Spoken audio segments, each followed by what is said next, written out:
જે પોતાના પિતા સિવાય કોઈને બાપ માની ન શકે અને દુનિયાના કોઈ પાત્રને પોતાના બાપ સાથે શેર કરી ન શકે, એ દીકરી આ બધું જ એક જ દિવસમાં છોડી અને આખો નવો પરિવાર અપનાવે છે વાલા.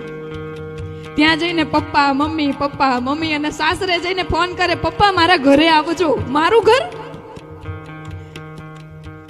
18 વર્ષ જે ઘરમાં રહ્યા ને 2 દિવસ એ ઘર છોડીને ત્યાં જતા રહ્યા, એનું મારું ઘર માની લીધું વાલા 2 જ દિવસમાં.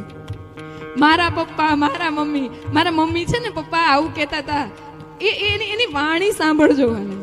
ક્યાંય એવું નથી આવતું એના પપ્પા,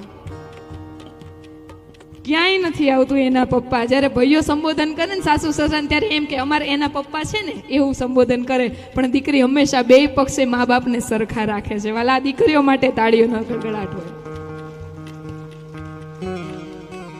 ગમે એટલી દૂર હોય ને દીકરી, તો પણ બાપને કઈ તકલીફ પડે તો એ દોડતી આવે છે.